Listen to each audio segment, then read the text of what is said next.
What's up, everybody? Welcome back to another episode from Break Turn. Today, we're interviewing Mr. Shawn Longwell. He's sitting right here. We're in the same room at the Connect building, and his story is really cool, and I want to share with everybody. He was a retired out of the Army, as a flight lead for Little Birds over the 160th, and he, not to steal his thunder, but he got out, he flew HEMS for a while, and then he wanted to change it up, and now he's flying for the airlines. And so for the folks who are, rotor people in the military, and they're like, man, like HEMS, airlines, helicopter, what's the difference? Like, he did both. And so we're going to hear a lot about that today. So I'm excited. And as usual, we don't really have a script. I may have a couple questions, but it's just a conversation. And I like to keep it easy peasy. So welcome. Hello. Thanks for having me. Yeah, man. So I kind of ruined the your story. But you tell us a little bit about your background in the military, so folks who can kind of, relate to you and your situation, and then we'll get into the transition so they kind of understand where you came from when we start talking about your transitions. Sure. Yep. So like most warrant officers in the Army, I enlisted. All right. I was a Blackhawk crew chief back when it was a 67 Tango. Oh, no longer that. Nice. Yeah. So right out of high school, enlisted, did a little over 2 years, and then went to flight school. I flew the Apache for 5 years at 100, in the 101st. Yeah, weird career. W1 to W5 at Fort Campbell. So I never. Oh, never piece anywhere. You know Mercy? No, I was Eagle Warrior. Okay. So I was second battalion. I was a Phantom for a while. Okay. So, yeah, 2101. There for a little over 5 years. In between deployments to Iraq, I assessed for the 160th. That was in 2004, and got accepted, but had to do another tour. So I did another tour. Started Green Platoon in, I believe, March of 06, and then had again, a unique path through the 160th. I started in B Company, B1. I was a attack guy for about a year. Went to F Company for 3 years. So I was a maintainer, ME, IP there, and then went to A Company. So then I did the assault mission. So that would be 2010. I was in A Company to 15, went to regiment, went to SOAR B, went back to A Company. It was all over the place. Retired in 2020. And then, because out of probably a little bit of fear out of stepping into something new, I went from being a green suitor one day to a blue suitor the next day. I flew in the MH cell doing Green Platoon and advanced skills. Yeah, I was an MH guy in the in the cell for about 2 years. Then I flew about a year and a half. And then I went and flew EMS out of Paris, Tennessee. Flew the EC for about 8 months. And then I went back to being a CMI. Then I just got a wild hair one day and decided I'm going to pursue an airline career. And I did it. I love your story, and we'll get into it. So when you said you flew for the cell, was that BNAV or was that the Little Bird? The Little Bird Advanced skills. Whatever. Yeah. In Green Platoon, kind of still. It is Green Platoon. So you got the basic skills portion where everybody goes through all airframes. Yep. Your guys, everybody goes through the Little Bird basic skills. And then, so being a Little Bird guy, we also flew that. Okay. And then I did the advanced skills for the MH portion. Yeah, for the Officer Green Platoon. Okay. Yeah. I have a question here before that. We actually, I don't know if it was the first time we met, but it was in Bog, and I think you were at the CJ SOAC desk. I think. Is that where we first met? No, I think we first met in some flight lead eval? UAE, right? Oh. Was it? I was the Creole and O. Okay. Yeah, I think that's the first time. And then, but I saw you again in CJ SOAC because you were working with the Air Force. Yes. And I would keep coming over. Yes. And you'd come over to our side because you're like, I need a break. Yeah. No, that's fun. So EC-135. So I heard that's a really nice aircraft. Is that single? Are all the HEMS single pilot, or is just that one, or what's the story about single pilot helicopter HEMS? Far as I know, all HEMS are single pilot because it's weight, right? Yeah. We had the nurse, the medic, and the patient, right? So that's 4 people in the helicopter. And the 135 was nice because when they were working with a patient in the back, like we were doing a transport or a scene flight, there was an empty seat. A lot of times we would do baby patient transfers, like infants, and the mother would fly with us, or whoever. Wow. would fly up front with us. Yeah. So that was interesting, especially being in a pretty rural area like Paris, because some of those people have never been inside a flying machine of any kind. And I'm like, here's your air sick bag. Yeah. If you're feeling nauseous, in there, please. But there's a curtain, so they can't see what's going on behind. Okay. So, we got their infant back there, medical staff taking care of Yeah. us. Because some of them, there's a seat there, but I think I've seen one where that seat, I think the right seat is like it's like open, like for another patient. So that's your 407s Okay, and your okay. 206s. Okay. Yeah, the Bell products, they have the lay down gurney. That's it. And the feet are up by the pilots. That's right. Okay. Was that being so Little Bird, all Army aircraft are dual engine, dual pilot kind of, there's an exception, Yeah. right? I guess now because the Kiowa, was it Kiowa? Yeah, the Kiowa. Okay. How is that maybe from Little Bird, flight lead, you kind of had the single pilot mentality anyways, not that you didn't rely on a crew and you didn't have good crew resource management, but how is that jump going from a military aircraft where it's you and another pilot, for the Blackhawk and Chinook guys and girls, they have crew chiefs behind them to it's you, only you, go in the clouds, like it's all on you. How was that? Was it nerve wracking or was it pretty easy for you because you're a Little Bird guy?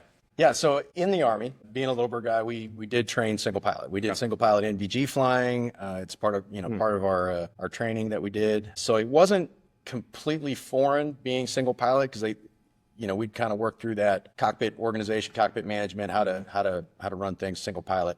What we didn't do was go in the clouds. As a Little Bird guy, even with two pilots, that was an emergency procedure, right? Yeah. So that was a little different. Getting used to flying IFR single pilot, but great helicopter, great platform to do it. Okay.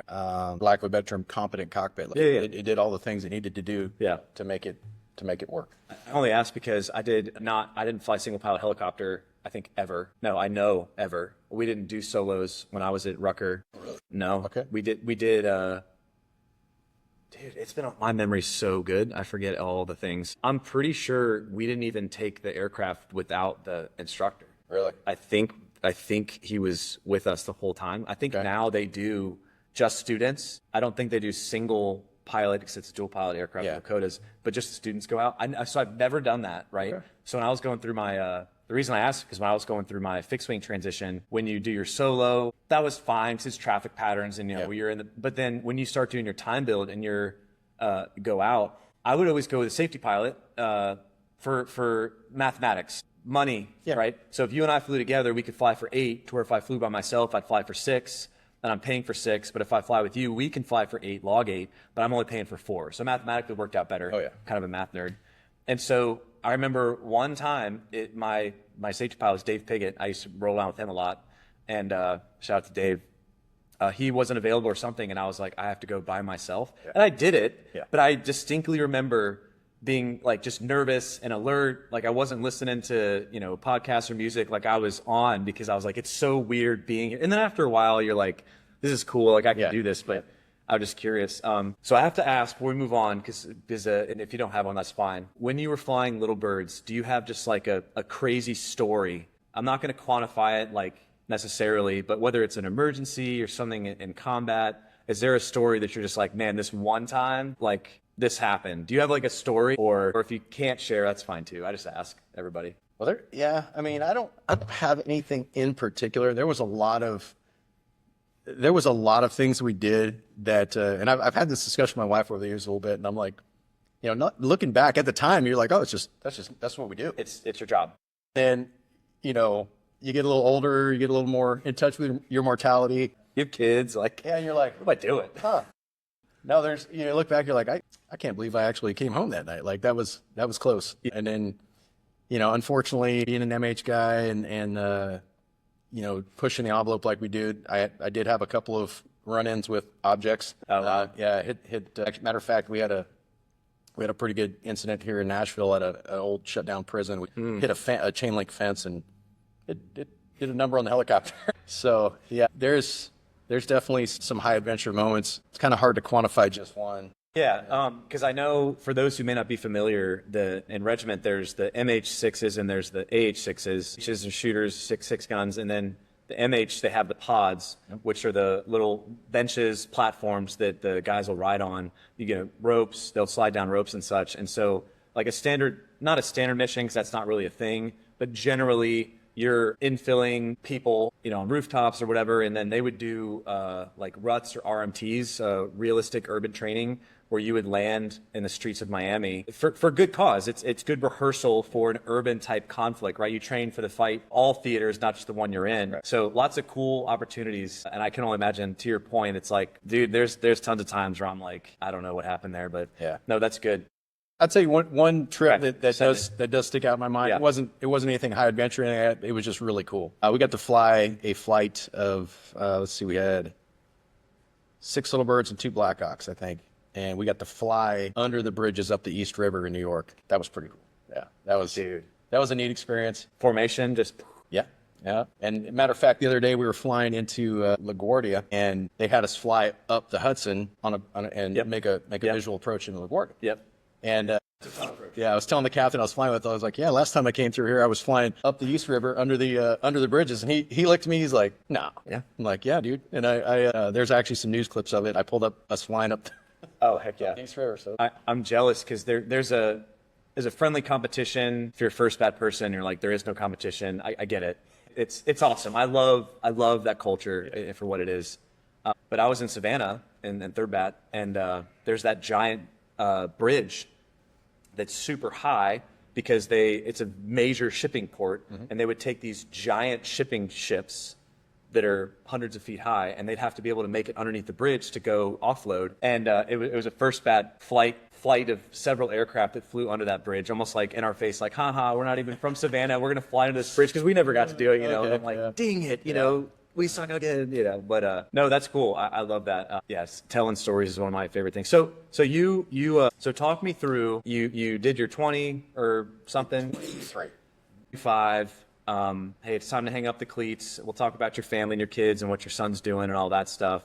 But you made a decision to transition out.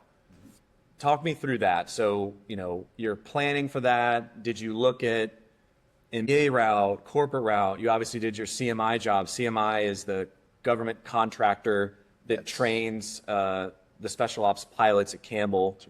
So you kind of did, I think, not that I'm grading, but like a good job of like maybe a soft transition where you transition, but you're still kind of there. Talk me through what you were thinking, conversations with your family as you looked at transitioning, maybe from that CMI job, respectfully, because that was kind of the same job, to fully go do something else. Like, how'd you think through that? So, I don't know. So that would have been about 25 years involved with the military in some capacity. So I was a civilian at the time, but still flying for the Army. I don't know. There was just kind of a point where I just wanted to do something different. I just wanted to give something else a try. The Army was all I'd known since I was 18 years old, and I just wanted to venture out and do something different. Yeah. Didn't really have the airlines on my radar at the time. And as a matter of fact, I think at some point I'd made the statement, I don't ever want to fly for the airlines. Yeah. I said the same thing, by the way. At some point. Yeah. We're going to do that. So that naturally, like, hey, what helicopter jobs are out there? There's corporate jobs. There's, things like that. There's not a whole lot of corporate helicopter jobs in the Nashville, Clarksville area. Interesting. There are some, but you gotta get in. Like, there's a few former Night Stalkers that fly for pretty famous businessmen. Right. They do all right with that, right? Yeah. But, there's not a whole lot of those opportunities. So EMS seemed to be the right way to go. I still felt like I was giving back. It's part of a greater good type thing. The 7 on, 7 off schedule was enticing. Yeah. I thought that'd be great. I'm gonna be home for a week. From a 30 on schedule. Yeah. I mean, the CMI job wasn't quite like that. That's true. It was still fairly busy. Yeah. But it was scheduled out. You know how SOAT-B's got their schedule for the next 100 years, right? Yes. So there was a more scheduled lifestyle there, but the 7 on, 7 off enticed me.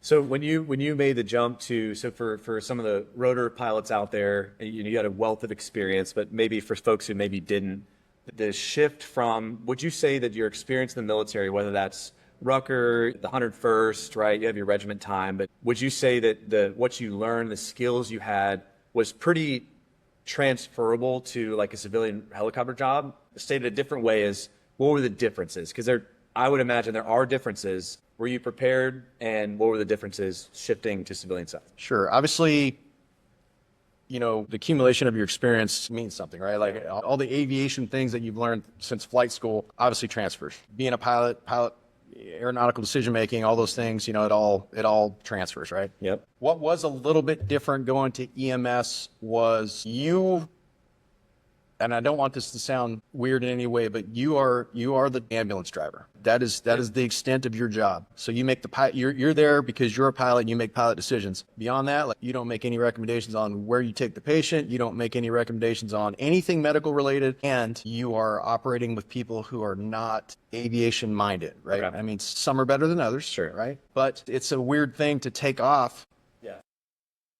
They never really tell you what's wrong with the patient, right? They say it's a transfer from here to here, or it's a scene flight, and that's all you get. So there's no emotion in the decision to go or not. Scene flight is scene of the crime, POI type thing. Yeah. Okay. Point of crash, Okay. or point of stabilization, or whatever the and sometimes that's picking up at a church parking lot because an ambulance will bring them there, pick them up at a church parking lot or something, and then you take them to the hospital. Yeah. The transfer is from hospital to hospital. Okay. That's the majority of what you do. So scene flight or transfer, that's all they tell you. Takes the emotion out of the decision. Really, you look at, is the helicopter airworthy? Am I in duty day? Fuel, gas. weight, you know, fuel, weight, Weather. all the aviator things, Yeah. and weather. Right? Yeah. And there's been a few times I'm looking at the radar. I'm like, oh, 98% sure I can make it from here to there and back before that weather hits. Mm-hmm. It's 200 miles away or whatever. But at night under MVGs, you can still see lightning 200 miles away. Right? So you take off, and the flight nurse or medic or the EMT, whatever, I see lightning. You're like, yeah, that's like 200 miles away. I think we're good. Yeah, I'm not comfortable with that. We need to go back. I mean, you can, you know, kind of mentor them on some things, but there's no like, no, we're going because that's 200 miles away. There's none of that. It's okay. Well, if that's where you're at with this, then we'll go back. And you call dispatch. Interesting enough, CENTCOM is what they were called. Central Command. CENTCOM? Oh, legit. Well, it was CENTCOM. CENTCOM. Okay, Yeah. but same. Yeah, same. I was like, cool. I'm used to this. Yeah. And you call them, say, hey, we're returning due to crew discomfort with the weather. And really, that was the hard part. There's not much you can do about that, and just being okay with that. Like, okay, this is the decision that was made. We're going back, and nobody really gives you a hard time about it. Yeah. There's no recourse. Yeah. Maybe what happened. Right. And you just explain, like, okay, cool. But there was no recourse. So that was a little bit strange because in the Army, we have regulations. Yep. Right. But sometimes you take it to the ragged edge on the regulations because legitimately people may die if they don't get back. That's right. If you don't get them, you know, so there's things like that. And it's interesting you bring that up because it's kind of similar experience with that is that it was different for me in the same way is in the military. You're the PC or whatever, right. FMQ, flight lead. You're the AMC or AC, depending on what branch, right? Air Mission Commander. Sure. And yes, there are rules. You do use your team, right? Expand the cockpit type stuff. Though the mission is the priority per se. Yeah. Not that EMS's mission isn't the same priority, though there's more to it in terms of the collective we. Yeah. And I remember I was not taken aback, but it was literally like, because some guidance my brother gave me. My brother was a DAP crew chief for like 12 years in C1. And when I went to the unit, he said, for the first 6 months, he said, don't talk. Don't speak. Like if you have a question, write it down and ask somebody, which is good guidance. Not don't ask questions, but just in a room, you're new and that's okay. Be new. Don't talk, right? Yeah. And so I kind of did the same thing when I went to my first job after the military. And there was a maintenance issue, and there was a PAX issue, and there was things going on. And the captain, he just kept calling somebody. Like he would, in my mind at the time, he wouldn't make a decision. And I remember sitting there, like I sat on my hands, I didn't say anything. I wasn't trying to judge, but I remember thinking like, well, I would have done this or I would have done that. And in hindsight, now, he did the exact right thing. It wasn't wrong, it was just different. Yep. And the way that the civilian aviation industry is, I say at large, yes, they have missions and priorities per se, but it's to make money, right? It's to keep people with jobs. There's different rules and regulations. You're not protected under the blanket of DOD, where if you don't do anything illegal, unethical, and immoral, like you're good, right? If you get violated in a chopper, it's what's your call sign? It's Army Copter 1234. Yeah. And you're kind of protected. To where in the civilian world, it's like, you lose your license. You lose your license. So in hindsight, it's been almost 3 years. We had a maintenance issue the other day. It was an MEL. Someone was broke on the aircraft. And I wasn't quite sure. I read it like 7 times and I was still confused about what I could and couldn't do. Yeah. So I just called maintenance. Like, yeah, you can do that. And it was like, cool, check. Like I was blessed off by this, or if there's a PAX issue, you call the, security people. Like you are not the AMC flight lead FMQ. You are the pilot to do pilot things. You're there to do pilot things. Yeah. That's it. I mean, it's kind of nice, man. Like, yeah, and that was the nice thing about EMS. It was refreshing. Like, okay, I'm responsible for making aviation decisions and the airworthiness of the helicopter. Yep. That's really where we're at. And if you're not comfortable, then we won't go. I remember when I was doing a walk around on the LAV panel door where they refuel the water and clean the toilet systems out. One of the latches was open. There's 2 latches. You push the button and it pops open. Yeah. One of the latches were open, and during IOE, my line check airman captain was like, "Don't touch anything," which is extreme. And the senior guys, I'm sure they do whatever, but for a new person, he was like, "Hey, do not touch anything. You're not maintenance." And I remember thinking, like, kind of out of place, because I was from this unit that was, rough, gruff, everyone's sweaty and dirty, and just do what you got to do. And now I'm in this like white pressed uniform with my dress pants and my dress shoes. Yeah, you got shiny shoes and a tie. tie. And like I can't close a latch. I'm like, oh man, I feel like such a tool. But then in hindsight, like I said, once you get that awareness, you're like, well, it makes sense, because if you were to touch the latch, everything on the ramp is recorded, and that latch falls off and it ruins the aircraft. It's like, okay, who touched it last? There's all these things in place. Absolutely. So it's telling the story here for the folks listening. It's different, but it's not wrong. It just takes that intentional effort to be still for 6 months and kind of learn, like, you're not in Kansas anymore. It's just different. So no, I love that. So then you flew for a while, like you liked the 7 on 7 off, and your son, tell me about your son, because that was part of the reason of you wanting to stay with 7 on 7 off, close to home, etc. How did that play, like your family play into your decision as well? So the 7 on 7 off was a double-edged sword, because it turns out that all the things that you need to be there for are on your 7 on. Yeah. Dang it. And in a base of 4 people, there's 4 pilots that operate a base, and you work 7 on 7 off, 1 on the day shift, 1 on the night shift. So there's always 2 pilots kind of on shift during the week, if that makes sense. Like that, calling out sick becomes more difficult, because then the base is shut down. There's no substitute pilot. They can bring in a float pilot occasionally, but that's not very often. That's more for like people on vacation. They'll bring in a float pilot. So yeah, it became more of a problem than it was a benefit. Sure. In my individual case, my wife is full-time healthcare worker, and my oldest son was at West Point. He went to West Point, and then my youngest son, he was going to high school here in Nashville. We lived in Clarksville, so that was difficult. Being gone for 7 days in a row was difficult. Just the logistics of life. So ultimately, I ended up going back to the compound as a CMI, this time at the simulator, because it turned into me living in Paris for 7 days and me living at home for 7 days, because it's a 4-hour round trip. It's 2 hours there, 2 hours back. Yeah. And that, when you work a 12-hour day, there's not a whole lot left in the day. 14-hour day with the drive, plus arriving early. Yeah, you got to arrive 30 minutes early. Usually you leave about 15 to 30 minutes later. Now, great group of guys I worked with. I love the medical crew there. They were all really good people. Paris is a pretty cool town. Everybody there was a lot of fun to work with. Former 160th guy was our base chief. Base chief, yeah. Something like that. Base chief pilot. Yeah. It was Floyd Hudson. Oh, okay. He was our base. Great. And he managed things very well, and he did the best he could to make sure everybody was treated equitably, all that stuff. The other thing about a 7 on 7 off shift, if you work Thanksgiving, you're going to work Christmas, and you're going to do that for the next 10 years. Because of the way that it... Yeah. Now, Floyd did have a method of, I think it was somewhere in August, he would shorten everybody's weeks down to rotate them out. Right. So he had a good thing going, but most EMS bases are not set up like that. They're like, no, man, I'm senior to you. Right. I got Thanksgiving and Christmas off. So that was, the 7 on 7 off was a challenge. It was more of a challenge than I thought it was going to be.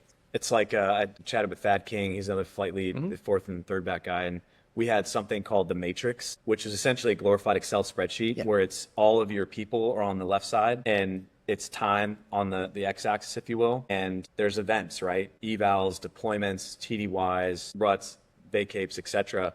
And the platoon leaders had to kind of rack and stack people to go to events. And it's hard because it's like, well, Shawn just got back from a rotation. He has leave here, so he'll be off, so he'll miss these events, but there's an event right here that I might need him on because Bobby wants to go on vacation. So it's like that hard thing where it's like, Shawn, I know you just got back, but you have to go to Virginia, and it's it's life and regiment. But I feel like Floyd, for doing that, he kind of had that background of like, yeah, sometimes you get stuck in a sequence where you're just always taking the tough missions, the tough jobs, but you can kind of massage and figure things out. So that's brilliant. And then your son, he's playing football. I'm going to brag a little bit on him. So he's playing D1 football for the academy, right? My oldest. So he graduated in 22. Yeah. He played. But at the time he was playing football. So he was playing football, and then I mean, you went to West Point, correct? Yeah, I'm a Hogwarts. Yes. Yeah. So you understand life at West Point is challenging, and then balancing a sport on top of it is even more challenging. And in his, I guess, junior year, he made the decision to leave the team. Well, he quit playing football. Let's put it that way. Sure. To kind of focus more on school, because he's like, I'm not going to play in the NFL. Let's just focus on school. I get it. It's not easy there. I mean, it's not easy anywhere, but there it's a little bit. Yeah, there's a lot of challenges there. There's a lot of extra things going on. Yeah, good way to say it. Yeah.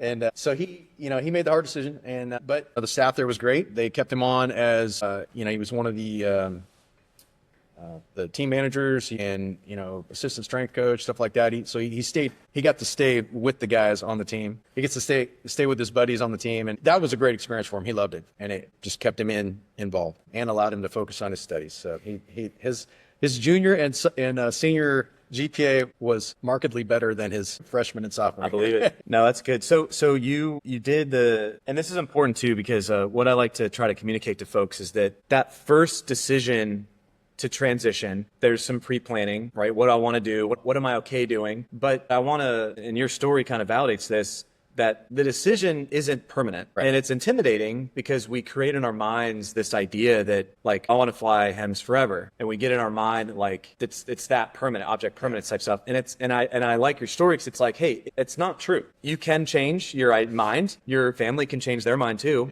And so you went from military CMI, HEMS, back to CMI. And that's a testament to sometimes your route to D is A, then B and a half, then C, and that's okay. The pressure of saying I have to get this right, it is misplaced pressure. It's normal. Everybody does it, but it's okay to go to something not sure if that's like your true love. Would you agree? No, it's, after doing a career in the military, right, doing 23 years and then sticking around for a few more after, or a couple more after to continue working, you get used to that. Your wife gets used to that. And you've done one thing, especially being a warrant officer in 160th, because you're there for forever, right? Forever. So you haven't moved, you're in one place. And then within the first 4 years of me retiring, I held 3 different jobs, then moved on to a 4th. And there was some healthy discourse with my wife on, she's like, you're never going to be happy with anything. You're just going to bounce around. And I'm like,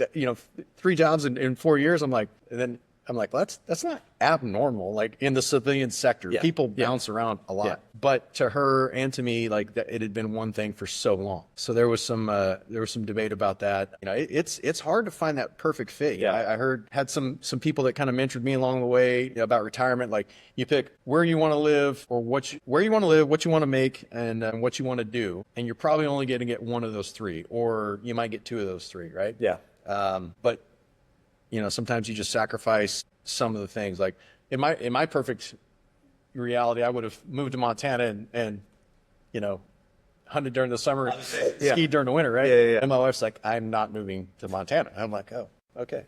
Hey, we had a good thing going there, and she's got a great job. She makes way more money than I do, and she's killing it. So nice. And that's a good point too to bring up too, is that for folks who have families, to bring them in early on the transition, because, I had kind of similar, I didn't bounce around as much, but, I sat down with my wife and I said, hey, this transition is, I know we rowed the boat and you sacrificed, but she sacrificed for me. I very much believe that. And I'm asking her for the next 6 months, because I did a skill bridge. And I essentially went TDY to New Jersey for actually 6 months, because I went to Birmingham, then I went to Savannah, kind of saying, hey, I need 6 more months to do this, and bringing them on board, because it's not just you and your life, it's them too. And that communication, I always say, and we'll get to it later, the value of networking. I had a buddy of mine, Brian, or shout out to Brian. He flies for JetBlue to London. His wife and my wife, they would talk, as I was pursuing airlines, and she would say, hey, I've heard airline pilots are gone a lot.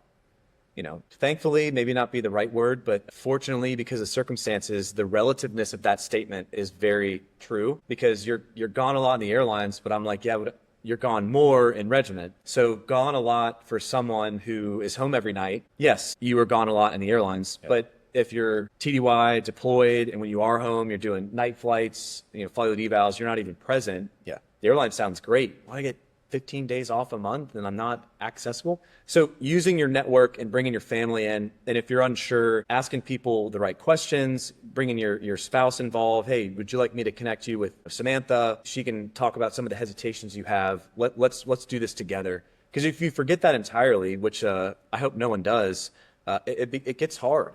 Because then it's perceived as like you said, are you going to settle down? What are you doing? You're jumping around. It's like, I'm trying to find the right fit for us. It's just, I'm still looking for that. Yeah. So I want to find the right fit that balances family time and job satisfaction. Because I think as human beings, and in some instances, more specifically as men, we need to feel some sort of fulfillment through our work. Right, wrong, or different.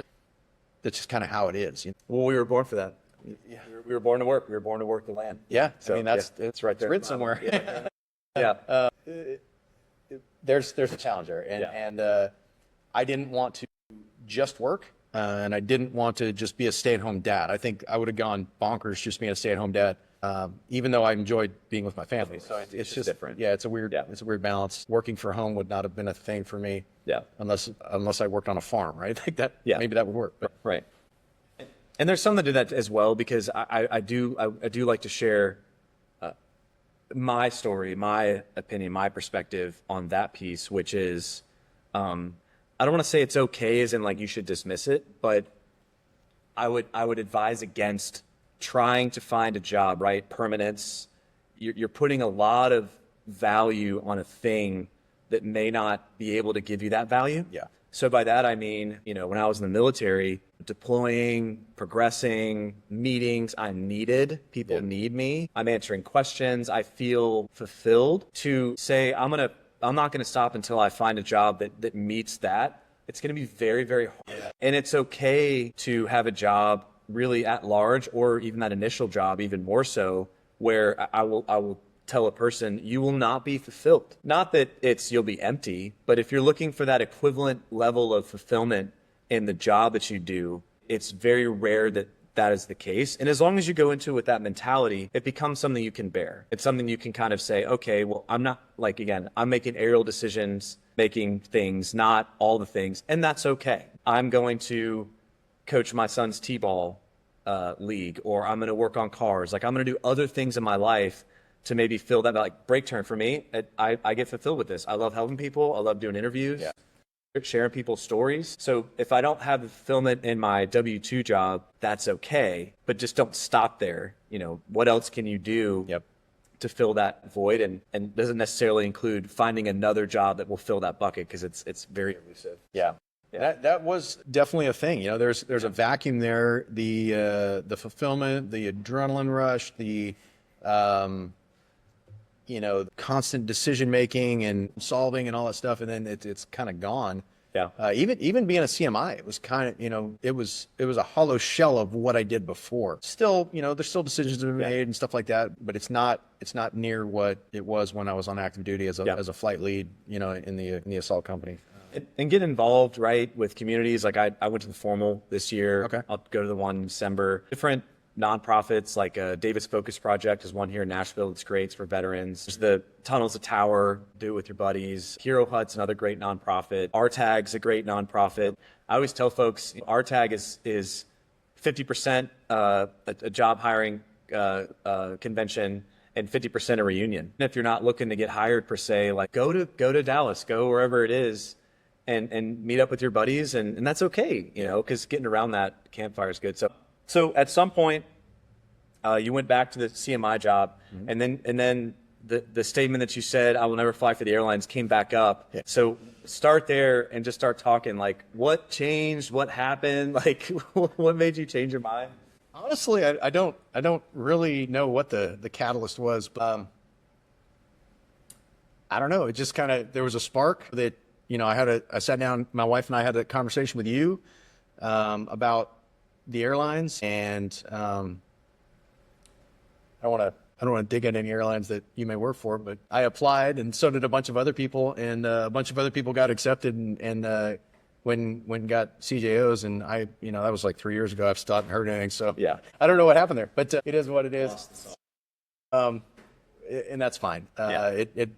Things happen for a reason, and I'm very happy with where I'm at. And then it just kind of became, let's just go do it. Let's just get after this thing. And I had gotten my private and instrument in 2002 while I was at the when I was at the maintenance manager's course down Fort Rucker. It'll always be Rucker. I know it's hard. Fort Benning, Fort Bragg. It's all different now.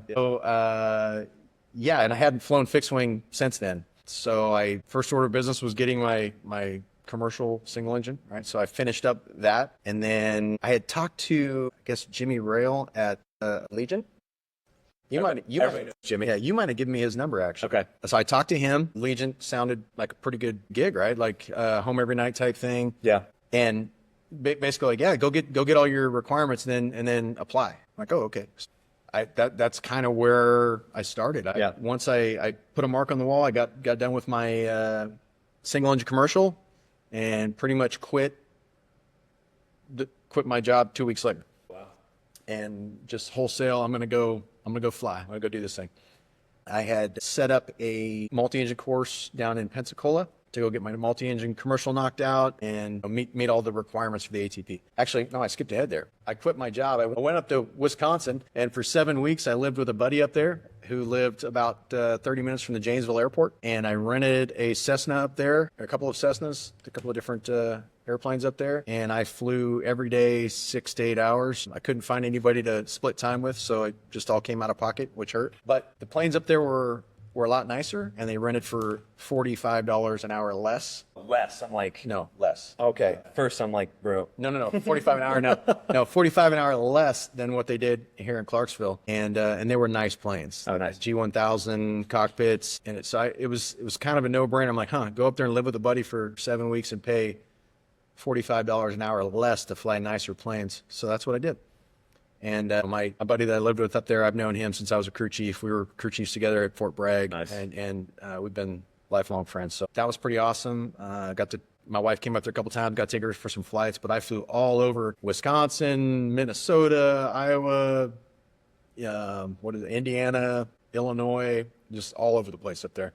It was great. Were you the one with the story about you flew with your wife and then something happened? Yeah. Tell me that story, man.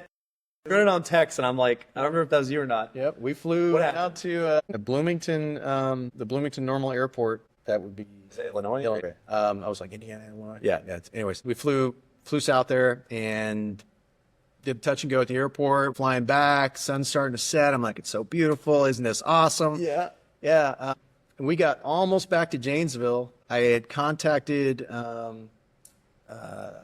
Rockford Approach Control.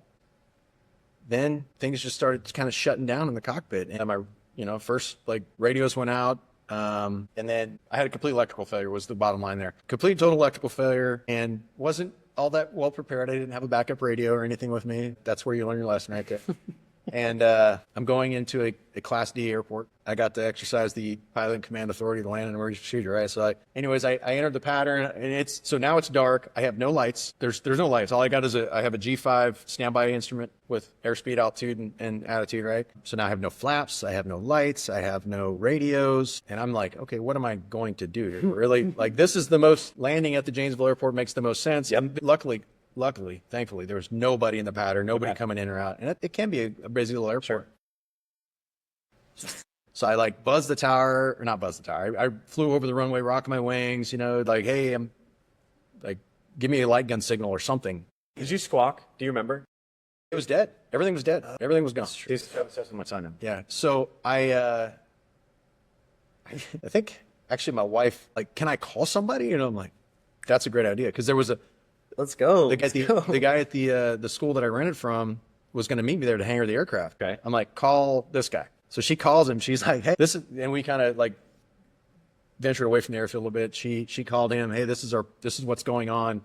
Can you call the tower? Yeah. And, so now we're just relaying clearance at this point. So then I get clearance to land, but no flaps, which isn't, I mean, doesn't turn out to be that big of a deal. But I had to this point. So I got my wife with me. We're blacked out, you know, covert ops, going. See, honey, this is why we have flights out, because no one could see us. It's awesome. So we land. She's not flown with me since. So she was pretty traumatized by it.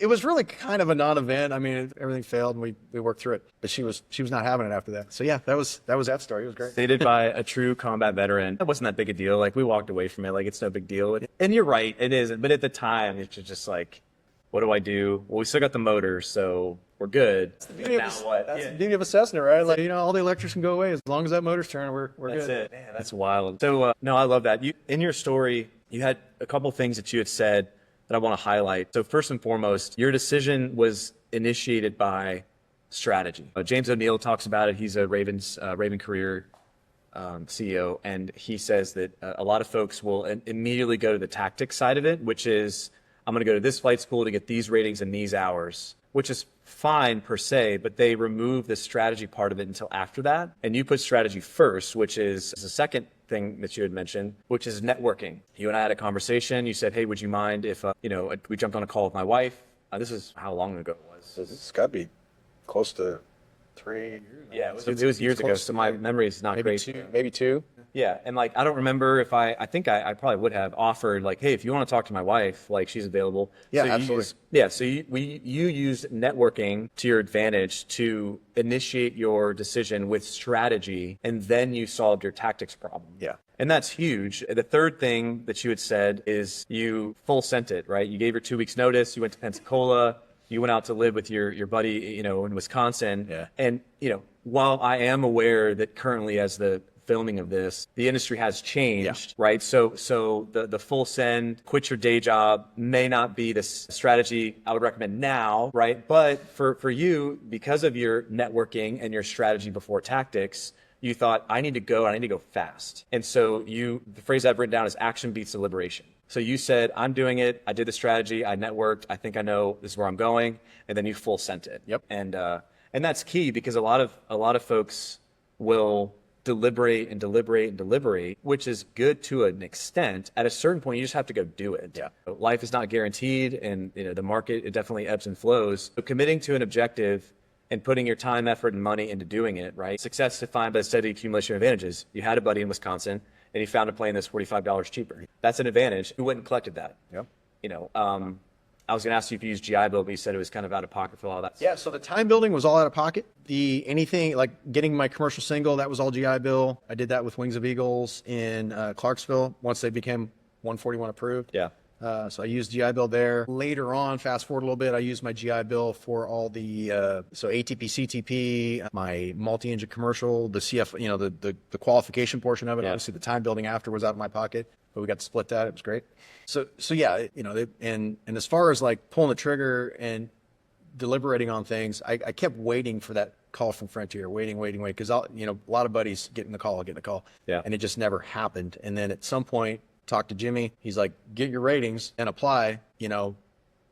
Very likely we'll be able to get you in. Yeah. So then I was like, well, let's just step out in faith, do it. And that's key as well. I appreciate you bringing that up, because a lot of times, if you can develop your strategy before tactics, and you can develop your why, where you think you are surely going to go or you want to go, isn't necessarily that. Not to say you should stop pursuing that goal if that was in fact a goal for you or for anybody, but your goal wasn't necessarily a brand. Your goal was the industry, the job, the plane, stuff like that. That it's okay to, because you could have said, no, night targets don't quit. I'm not going to divert from this target until I get there. Yeah.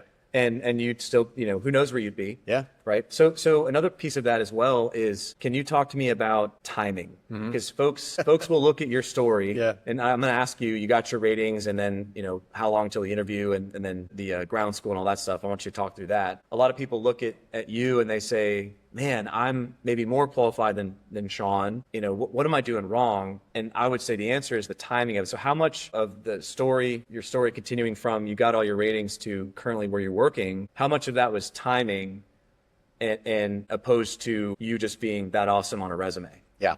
So that would be 100%. It was timing. So again, I went to do all my hour building, get all my ratings, get all that knocked out with the intent of going to Allegiant, right? Like that was my plan. While I'm up in Wisconsin, building time, hearing from nobody, no other airlines that, and I'd also applied to like SkyWest, Republic, all the nothing, like nothing. Because I didn't have my ratings then, right? Sure. So they're like, yeah, because they didn't have any kind of rotary transition plan. And that's really why Frontier was like, they had what they called an RTP, right? Like that was what they had. So I'm up there doing my time building and I'm getting towards the end and, I'm kind of like, wow, I've spent a lot of money here. I've sacrificed a lot of time with my family. I made a mistake. This might not have been a good plan. And then I think I'm fairly certain it was on LinkedIn. Eric Sabiston from the consult, Sabiston Consulting or whatever, posted something on LinkedIn that said, JetBlue is opening an RTP, a rotary transition program. And I was like, wow, I had heard of that. And, the application opens tomorrow or whatever. So that night I kind of, sat there and had a couple of pours of bourbon and put together all my resume and got my logbook straight and all that stuff. And then that next day, I'm willing to bet I was probably the first to hit submit because like as soon as the application window opened, I opened it up, plugged everything in, hit submit. And that was on maybe a Tuesday or Wednesday, and Friday I got a call. Hey, can you come interview on these dates? Yes, absolutely. Okay. Yes, please. Yes, I'll take two. And the lady I spoke to on the phone was like, okay, my boss is going to call you tomorrow to set this up. I'm like, okay, cool. Well, tomorrow came and tomorrow went. And then, I don't know, probably about 10 days went. Wow. And I'm like, well, okay, this is Frontier all over again. I'm never going to hear. Not a good start. Never going to hear from him again. Yeah. So she had said, this is my cell phone. You can call me or text me with any questions. So I text, no response. Text again, no response. I called, no response. I'm like, oh, great. And then time is ticking by. I'm done with my time building. I got to the point where I wanted to be up there, come back home. And now we're like getting really close to this interview window that they had asked me about. I looked into some interview prep courses. What is it? Aviation interviews. Aviationinterviews.com. Yeah, .com. I looked on there a little bit. Well, there's not a whole lot out there about JetBlue interviews. And talked to a few people that, but these are like, that's a very United specific thing. This is a very American specific thing. And I'm like, well, I'm not applying to a legacy. And then just out of the blue, I get a call. Hey, can you still come to the interview on the state? Yes, absolutely. I can. Yes, but don't hang up. Yes, absolutely can. Okay. You'll get an email. So I got the email the next day with all the data stuff, right? Correct. Fill all these forms, submit all these things, all the stuff. So yeah, I think it was like 2 weeks later after I got that email. I'm down there for the interview. I fly down and do the interview, which was great. I mean, JetBlue was everybody I encountered there was very professional, very made you feel at ease. It was a pleasant experience. So I do the interview there, and then a couple of days go by, and I get the congratulations. The way that JetBlue, you want me to go into that, like how their RTP was set up, or okay. Do it.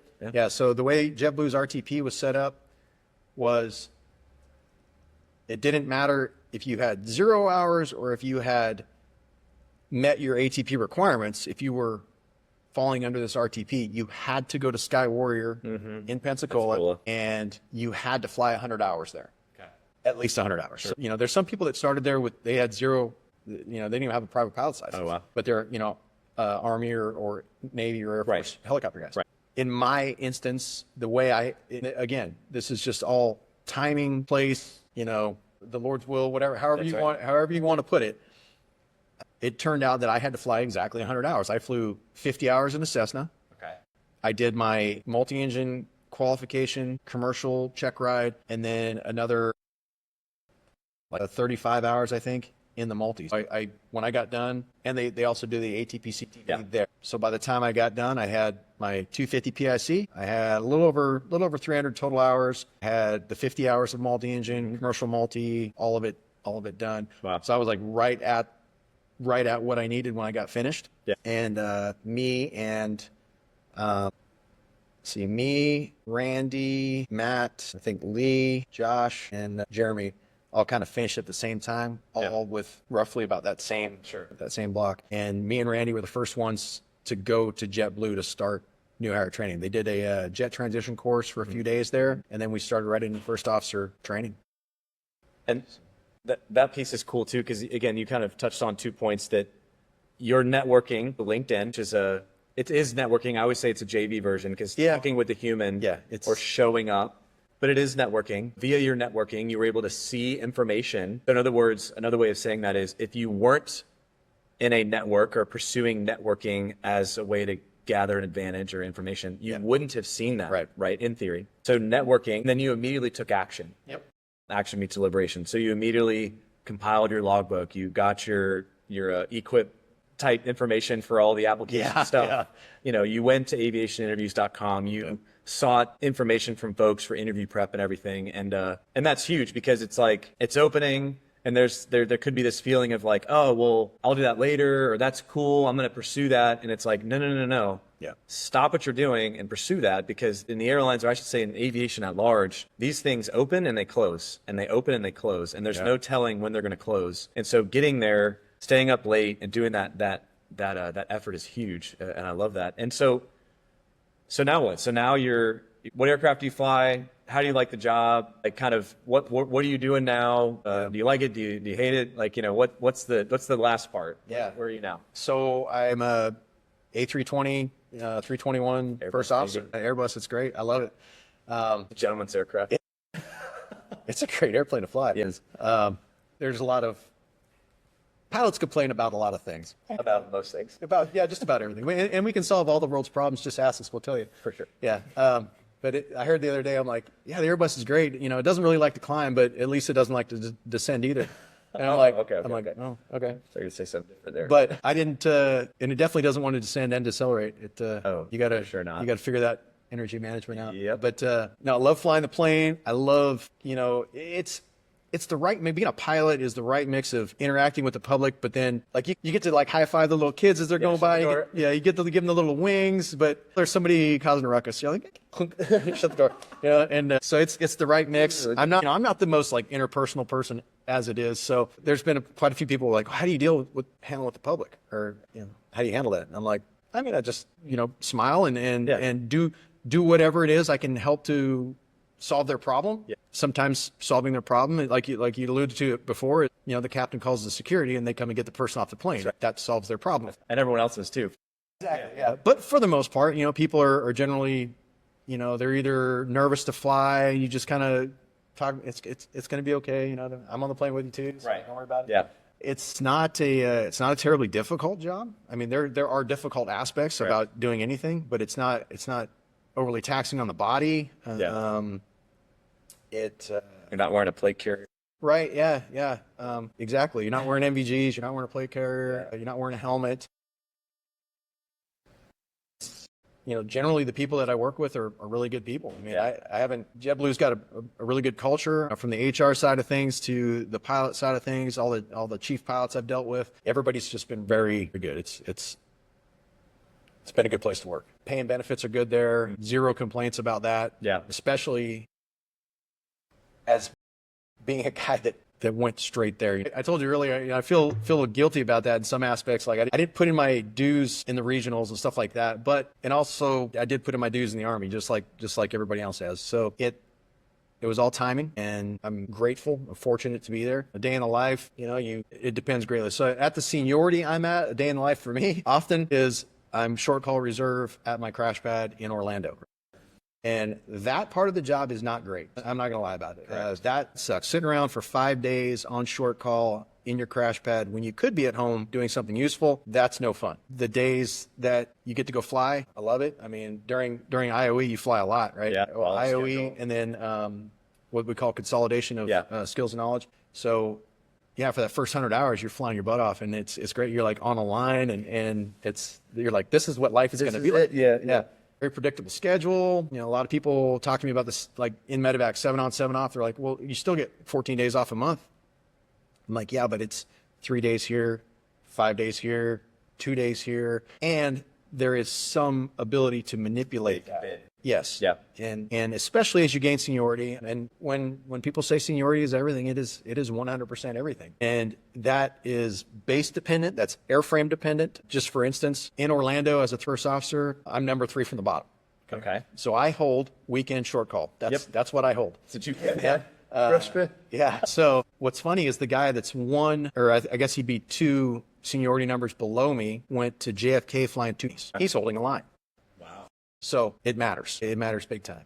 And that's good because I think the end of the story is it's not sitting short call, reserve at a crash pad isn't great, but you have the perspective of, it's going to get better, seniority gets better, all those things. And the end in sight or the what does it look like when I have a line is just that much better. And I love that. And I'll be honest with you, I suffer from imposter syndrome too sometimes where it's like, I didn't do the things that everyone else is doing. People are like, oh, well, you must be special. I'm like, I'm not. No, it's just timing. It's timing. Yeah. But I would validate your statement where it's like, okay, I didn't necessarily do what you did, and I didn't necessarily do what those people did, the majority, right? Arguably. Doesn't mean that I didn't earn it. I mean, I earned it in a different way. Yeah. Did if COVID didn't happen, would I be where I am now? No. I'm not, but I'll say that. I'm not going to sit here and say like, no, I got where I got because I earned it. It's like, no. It was definitely a function of timing, but at the same time, I do deserve to be here. I did work for it. You did work for it. You put in your time and your hours getting a wealth of experience doing what you were doing. Timing had a factor, but you definitely belong and you definitely earned it. And I believe that.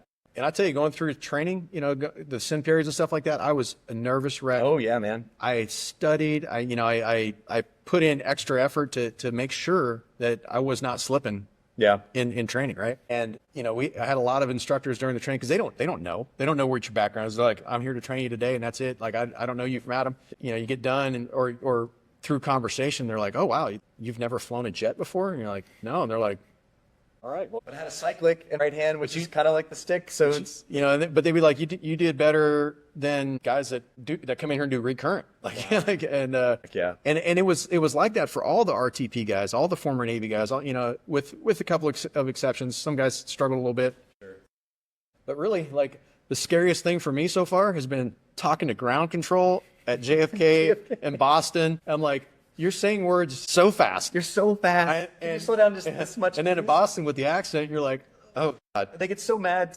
So mad. Oh, that's funny. Yeah, they don't like to repeat this. I'm glad I'm not the only one. I always hate. I take a deep breath before I call. Okay, I got my pen ready. I'm like, oh, don't screw this up. Write all the things, and then so I have like shorthand, like hold short is HS, whatever. Same. Which is not good if there's a hotel or a Sierra taxiway, because then I'm like, oh no, was that hold short or was that Hotel Sierra? Yeah, and that's just me being an idiot. But I love that. A question, and it's a little bit cliche, but I'm kind of curious what you're going to say. So that kind of closing us out, been about an hour. My phone's about to die for the camera. Oh, it already died, so you're no longer on camera. Sorry, everybody. So yeah, relax. So the last question, again, kind of cliche, but advice for veterans that are considering a career in aviation, a message for people who, the next generation of pilots who may look up to you from what you've done with your background. They put you on a pedestal because of what you did in regiment and your route. It seems like it's just A+, right? What would you say to a group, whether it's veterans or, the next generation of pilots, for whether it's inspiration or just advice? Like, what would you say to them? So while I had good success in my Army career, I mean, I checked all the blocks. I, hit all the ranks. I hit all the positions, held all the titles, right? But, never stopped working, never stopped trying to do better, and never stopped trying to make the organization better and make those around me better. It was not just about making myself better or making the next rank or anything like that. And then as far as like transitioning into civilian aviation, what you did matters. Take all that experience, all that knowledge, the ability to multitask, time manage, managing situations, things of that nature. That all matters, right? Yeah. And it all translates. But also be open to this is a new situation, and you're not going to have all the answers. You're not going to be able to plan your way out of every little detail and bumps along the road. Timing absolutely matters. Yeah. And fortunate or unfortunate, like say I got hired, and like about 35 guys with me got hired in the RTP. Well, JetBlue stopped hiring, so my seniority's just stopped, right? I'm at the bottom and I'm riding it out. So there's not, the industry is not for the faint of heart, that's for sure. Right. But it is rewarding. It is a good job. There's a lot of benefits to it. So. No, I do. I appreciate that. And that's a good point. I mean, just because you are flying a jet or it's 121, it's like you still were a pilot command. Don't forget that. Yeah. Well, it was in a helicopter. Pilot command is pilot command. Different aircraft. You can be in a glider for all I care. So having that mentality and that confidence too. We're not arrogant, but we're confident and hey, I can do this, I have done this, and I will continue to do this, and going forward with that confidence with a healthy level of doubt and concern. But no, it's really good. Well, dude, I appreciate it. I think we got through all the notes. The camera's dead because I didn't plug it in, but whatever. This is just for half people probably don't even watch. They probably just listen to it all. So I'm good with that. Anything I missed or anything you wanted to mention that was on your mind, or everything?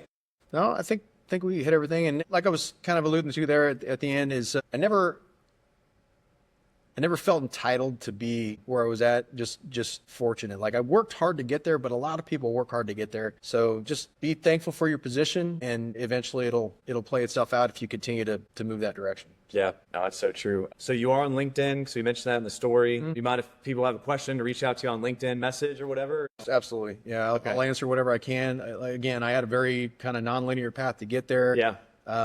People want to ask questions about regionals and stuff like that. All I know is what I hear from the captains I fly with, but I do have perspective on a lot of other things. So good. Yeah. I know the spelling of Shawn's name will be in the show notes, but yeah, reach out, use your network to your advantage, send a LinkedIn message. But well, good, dude. Well, I appreciate your time. Thanks for coming to Nashville here to record in a Connect building studio here. Appreciate it. But yeah, hope this is helpful for y'all. Hopefully got some good stuff out of it. I enjoyed talking for a little over an hour, but appreciate y'all, and we'll see you next time. See you.